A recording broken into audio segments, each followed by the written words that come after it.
Perfect. Well, thanks to the organizers for this opportunity, and thanks to all of you for being here. I'm going to try to make this a transdisciplinary talk, especially at the very end. So hopefully we can engage in some discussion about this at the end. So I'm going to be talking about reaction networks that link prebiotic chemistry and environment. And this actually feeds very, very nicely off of David's talk. He's introduced a lot of the concepts that will save a considerable amount of time.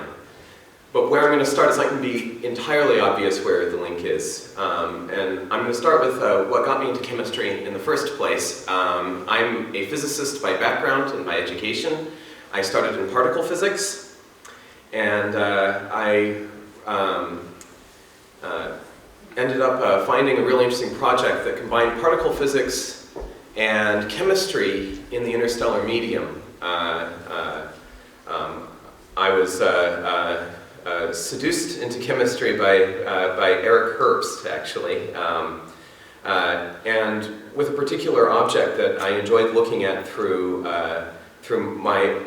my own small dabbling in amateur astronomy. I really enjoyed looking at the Orion Nebula, and I ended up working on that, and also this image, which I'm going to show you right now, which is the Horsehead Nebula. I chose specifically the first light image from Speculus because it seemed relevant for the discussion yesterday. This is a photodissociation region, so UV light, X-rays, cosmic rays are streaming into this cloud. The dark areas are where a lot of the interesting chemistry is happening. There's this wonderful interface where you see the chemistry change from being dominated by X-rays, UV light, to cosmic rays. And it's connected by these things, networks. And this is a lot of what I'm going to end up talking about. One of the important things is you don't need to understand all of it. In fact, that's one of the things about networks is you can't really understand all of the network all at once. You're not going to remember all of it or understand every single aspect of it. But there are key components of the network that give you real insight and understanding into what's really going on with chemistry. One of the things I really like about this is this already tells me something really interesting about these regions. It tells me that if I have H2, the H2 is broken up by both photons and cosmic rays into H, which gives me one kind of chemistry. But it's ionized to H2 plus only by the cosmic rays. And so you can distinguish between the sort of cosmic ray chemistry and the photon chemistry. At the same time, if I destroy my H2 to get to H, the H isn't going to come back without this HGR there, which is grains. So this tells me that heterogeneous chemistry is also important. I couldn't understand how this process would work without some sort of surface chemistry. And this is something that really excited me about how you can connect chemistry to physical conditions and physical processes. When I moved from the interstellar medium to planetary atmospheres, one of the first atmospheres I tried to make sense of was Jupiter's atmosphere, specifically Jupiter's stratosphere. And work by Julie Moses and others, largely Julie Moses, really guided me in this. And again, we have networks. This is a bit more of a complex network. It involves a hydrocarbon chemistry in the stratosphere. And I'm just going to zoom in on one particular part of this chemistry, which will actually look a bit relevant to... Can you use the pointer? Oh, great. There's a pointer. Ah, I see. Laser pointer. Perfect. Okay. Thank you. So we start with methane. And this photodissociates into this particular radical, CH3. And the CH3 can react with itself to form C2H6. There's a whole bunch of things then that can happen along all these pathways, and as you see, a lot of other molecules, atoms, radicals end up contributing to different aspects of this chemistry. The astounding thing is it's actually quite predictive. It gives you both understanding and it gives you predictive power.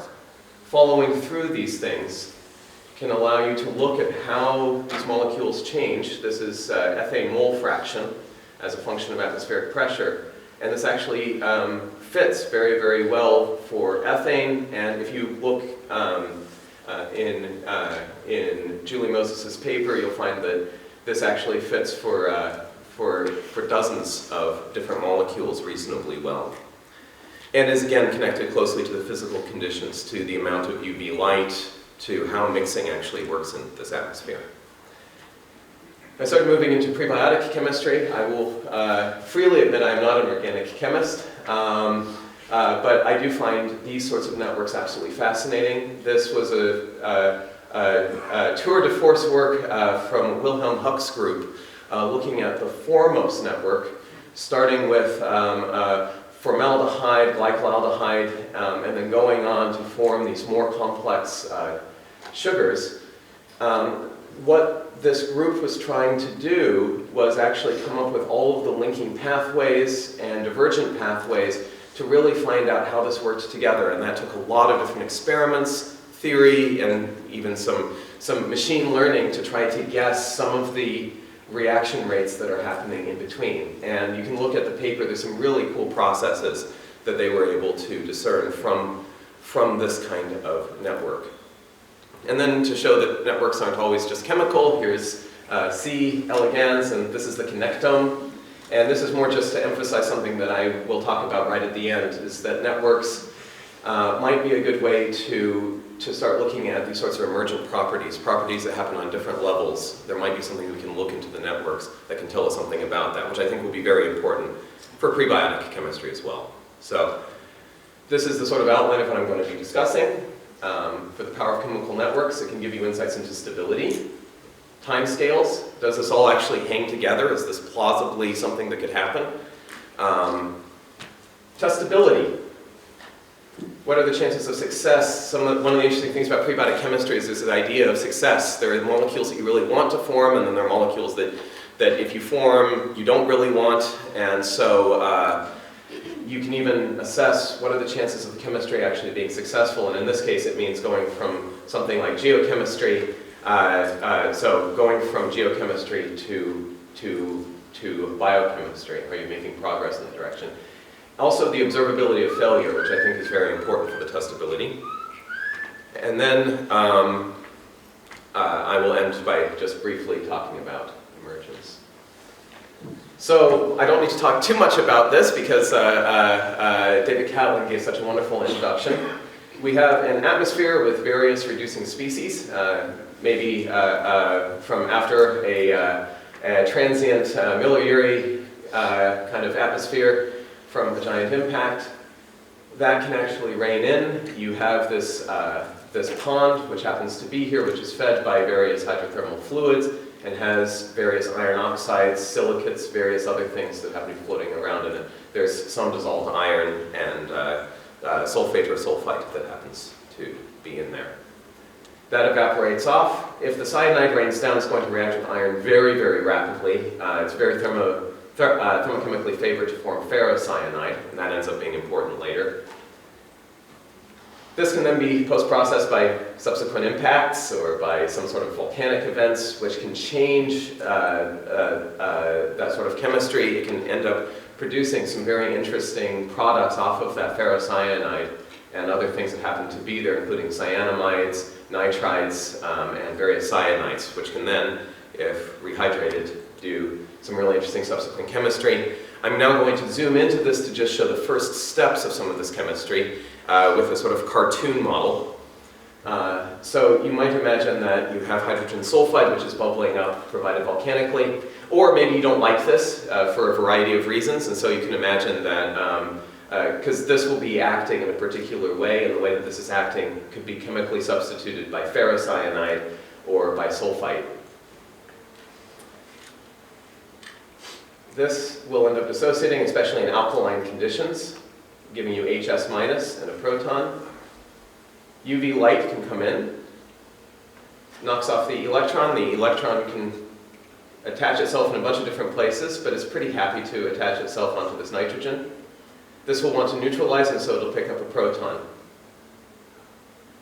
And this becomes a radical. This radical will will attract a hydrogen, and then very, very quickly, this will go through this this hydrolysis reaction, and it will form formaldehyde and ammonia.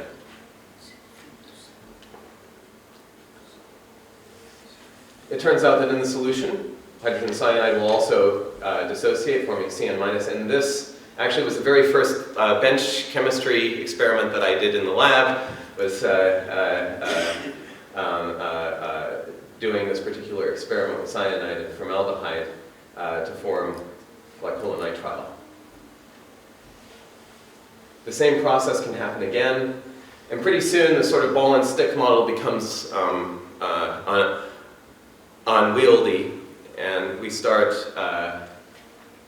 looking at the full sort of network. What I drew out was actually just those few steps, which is one of the reasons why people have these nicer sort of shorthand notations. This is also talking about very interesting chemistry that happens with sulfite and sulfate, and with iron 2 and iron 3, maybe in the form of ferro and ferrocyanide.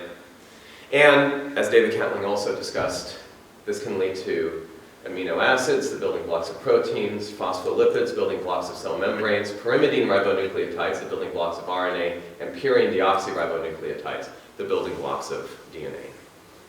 So now let's just go through the 4 powers of the network that we can look at using this particular scenario as an example. And if you want to learn more about how the photochemistry plays in, I definitely recommend this nice review paper by Nick Green, Zhenfeng Su, and John Sutherland, which has a lot more networks too, if you want to look at all of them.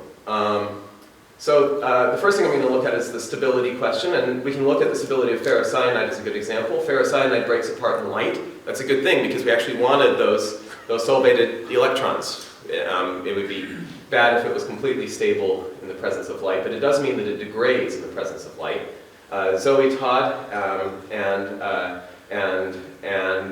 collaborators, including Dimitar and David Catling, ended up looking at the lifetime of this ferrocyanide in water in the presence of light from 300 nanometers, or from 200 nanometers to 400 nanometers. And specifically set up this nice xenon lamp with a diffraction grating so that they could tune what light was coming in, they could figure out what the rates were, and what the lifetimes are. And here's where we get into the insights of kinetics.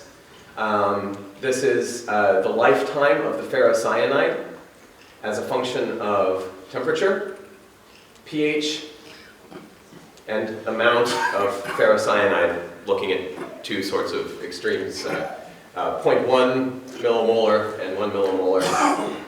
Some of the basic insights that you can find out is that higher temperature, shorter lifetime, which makes sense. Higher pH, longer lifetime. So this would favor more alkaline conditions. Another really interesting thing, though, is that just increasing this by a factor of 10 increased the lifetime by far more than a factor of 10. This probably involves the fact that ferrocyanide is very good at absorbing UV, and so is self-shielding. It can only react with the very, very top layer of this region if there's so much ferrocyanide there. Another thing to take away is that the lifetime is incredibly short compared to some of the lifetimes of other reactions that we'll see later, suggesting that either you need some sort of continuous or renewed source of this, or some way of restoring your ferrocyanide after it's consumed. There are ways to do that. If you're interested in asking about that, we can talk about that later. I would also recommend looking at another paper looking at the stability of some of the later molecules involved, the imidazolides, also led by Zoe Todd. Once we have an idea about stabilities, we can actually start combining that with ideas about timescales. This is work that I've done very closely with Samantha Thompson and with John Sutherland's group, especially Zhenfeng Su. And this involves taking a xenon lamp. This xenon lamp looks like 70-ish suns right at the focal point where we happen to place this, at least in the UV. That's true in the infrared as well, so that's well within the habitable zone of the lamp. And what that means is it boils all of the sample away. So we have this water-filled tube to filter out the infrared and still allow the ultraviolet light through.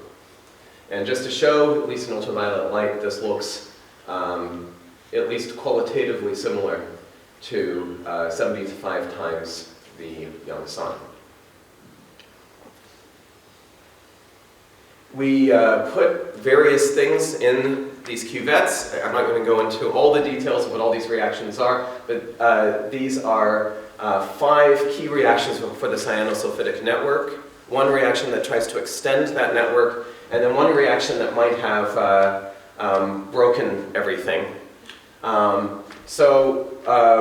We started with the oxidation of hypophosphite, which is a way to get phosphate, which is really important for a lot of this chemistry. The one that I'm going to be emphasizing is HCN plus bisulfite. The thing that I'm going to be pointing out is you can make comparisons here to the time irradiated in the laboratory and the yields, especially if you irradiate for different amounts of time and end up with different yields, which if you look into supplementary material of this paper, we did for most of these reactions. This gives you an irradiation time scale. And then you can relate that, because you know what the source looks like and you know what the young sun looks like, to sort of rough early Earth time scale. And so you can compare these time scales to figure out what sort of chemistry happens over what sort of time. And it looks like hundreds of hours for most of these. One of these, it turned out, worked really well with the discrete source that's typically used, but it didn't work at all with the broadband source, which was an interesting find. The nitroprusside synthesis, which is important for some of the later chemistry connecting these building blocks, turns out to have actually worked better, and also worked with nitrate as well as nitrite, whereas with the discrete source it only worked with nitrite. And that's relevant because nitrate is more plausible in more environments than nitrite on early Earth. We also looked at oxidation of ethanol. This was mostly looking at, because water dissociates too, and so you get this OH minus. You can have your UV photon come in, knock off that electron, and then you have hydroxyl radicals, which will mess up all the chemistry. You can figure out how efficient that is by looking at oxidation of ethanol in this kind of environment. And it turns out it has such a long lifetime compared to the others that we probably don't need to worry about the production of hydroxyl radicals this way. I'm going to highlight HCN plus bisulfite because that's pretty much the chemistry that I showed in the sort of artistic representation. And that's because we also, in an earlier paper, measured the rate of the undesirable product production for this.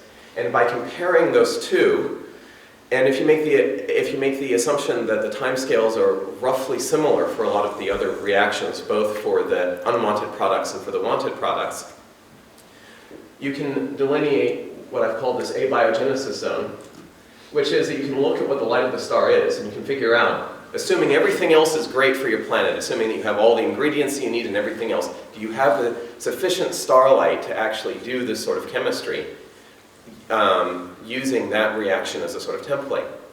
And so what this would suggest is that at least with this sort of UV-driven scenario, using these specific reactions, Earth is in the abiogenesis zone, which is a good sign, because we are here, and that would be a great falsification of this particular specific pathway, if it wasn't. Kepler 452b, if it were a rocky planet, if you imagine that it was a rocky planet, then that would also lay in there. But most of the rocky planets that we found within this liquid water habitable zone that we heard about so much yesterday lie well below this abiogenesis zone, which means that just given the UV light of the star when it's quiet, it's not enough to run this kind of chemistry, but these stars tend to be very active. They have a lot of flares. We heard a bit about that yesterday as well. And so maybe flares could end up changing this diagram for some of these objects. It would be nice if it doesn't change it for all of them, because those would be great objects to look for signs of life and everything else, because that might give you an insight about how robust this is and whether there are other ways to do this kind of chemistry. But this is work that has been led by my former master's student who's just finished presenting her thesis and just gotten her master's, and that's Sofia and by Samantha Thompson, who works also very closely with Didier Queloz on the terra hunting experiment that you got to hear about yesterday. We constructed this sort of apparatus which uses this laser-driven light source, which looks a lot like a flare. We put the sample on a track, move it back and forth in a way that looks like it makes it look like the UV environment is like any of these particular stars that we would like. And we're now just in the early stages of figuring out what sort of UV chemistry can happen in this UV variable environment. So now moving on to 3, chances of success. It turns out that when you look at the network, you can figure out parts of this network are not compatible with other parts, at least the way the network is often shown. If you tried to do all the chemistry at once, you would get these interfering reactions that would end up messing a lot of this up. And so one of the hypotheses that John Sutherland has developed is that there would be streams, and the streams would carry different chemistries. They would get to certain points, and if they intersected at the right times with the right other streams, they would actually carry the chemistry onward, so you could temporally segregate or spatially segregate your chemistry to get the output that you want. One of the fun things that you can do then is you can say, well, if all the chemistry had to happen that way, this is like a combinatorics problem. Make sure you mix with the right things before you mix with the wrong things. You can even assign probabilities that the chemistry will actually get where you want it to when it intersects. And you can put this through a particular mathematical model with a lot of assumptions, including the assumptions David Catling talked about how many lakes you have, how many streams you might expect to have, and dried lakes, all of the rest of it. It turns out that there's a wide range that you can make with those assumptions, but those don't matter nearly as much as the number of streams that you need to do your chemistry. It's just like anything else with shuffling cards or when you imagine the uniqueness of snowflakes. If you need enough things intersecting in a certain way,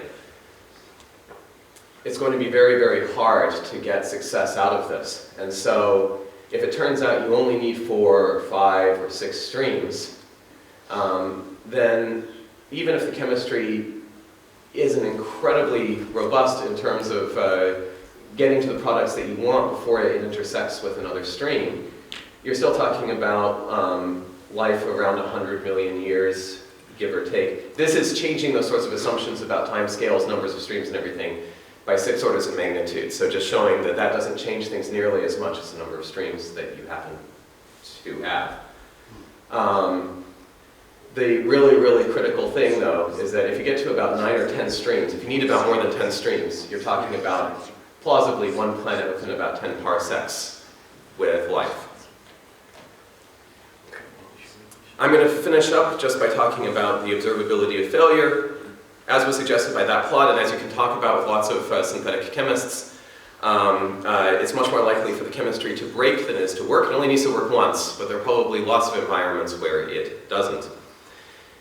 Good prebiotic chemistry involves reactants and intermediates that can't have super long lifetimes because they actually need to react, otherwise they're not going to do much.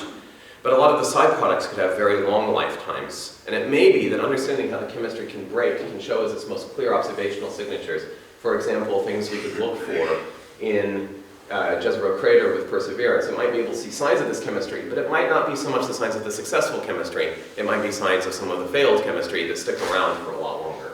But this will require a range of experiments to identify these. I have one final slide, which is just on emergence, and just one thing to say about that, which is this is a transdisciplinary conference, and so I'm pretty sure there are ways to link the behaviors of the networks and their topologies to emergent properties that happen on different levels, but that's outside my own understanding, and I'd love to talk with people who have better insights about this so I could learn maybe a little bit more about how to do this, because I think this will be really important for later stages of origins of life research. I will end there, and thank you very much for your time. That's a great topic to continue the discussion on Friday morning. So. Great. Questions? Great talk, but I think you're being overly pessimistic about the stream situation for someone who's sat for hours and hours in Yellowstone waiting for experiments to go. If you're in the splash zone, something like a geyser, you can form all sorts of little rivulets and streams that are very temporary, and then they dry and they wet, and so I think you can get your number of little streams and possibilities up very, very quickly if you stop thinking of literal streams that are on Google Maps.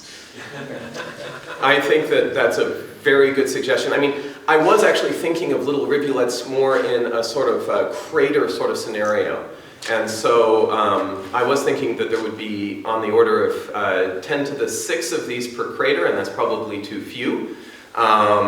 But it would be interesting to find out, because it's not just a matter of how many streams there are, but how long they can be exposed to that UV light before running into the next stream. They need to be at least somewhat long and somewhat thick to carry enough of the stuff to the next stream so that they can do that sort of chemistry. But the nice part is that's also testable.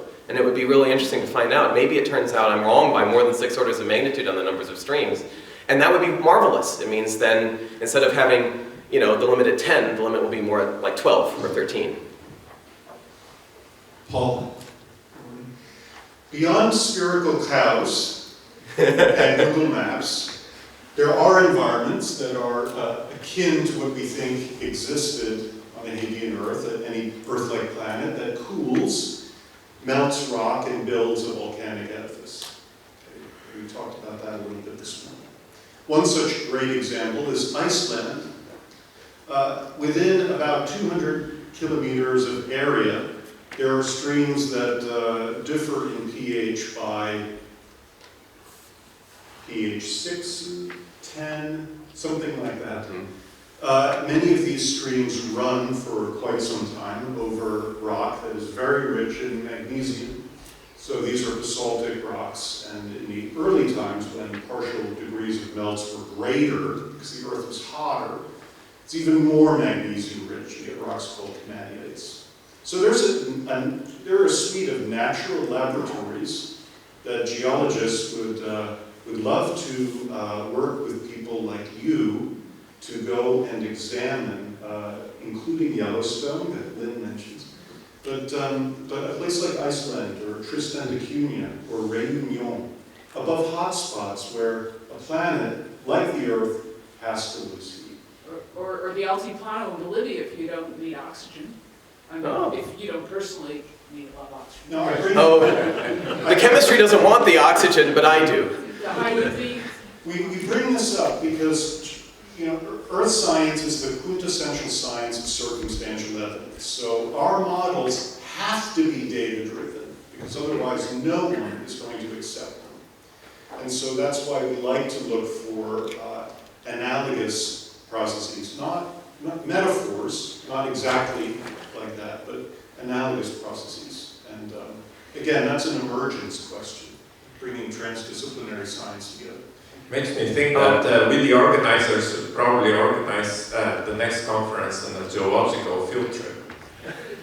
That would be marvelous. So one thing that I did want to just mention in brief response to, I think, a really, really excellent comment is something that I meant to mention right here. In the background, this is a picture of one of these hydrothermal pools at Kverksjöval in Iceland. And this picture was taken by Claire Cousins. And she's the one who pointed out to me that each of these pools, some of them are copper-rich, some of them are iron-rich, some of them are anoxic, some of them are oxic. It's just a suite of different environments where you can potentially test all of this stuff. I found this incredibly inspiring for thinking about where this chemistry could take place. But actually working on this in these kinds of environments or building analogous environments, it's very, very much underdone and understudied, and it's something I'm very interested in. I think a lot of people in this room would be very interested in pursuing further, really grounding what it is that we're doing.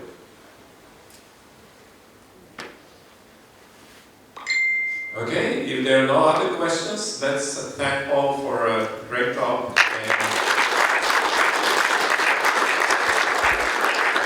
And we will continue with the next speaker, Ben Pierce from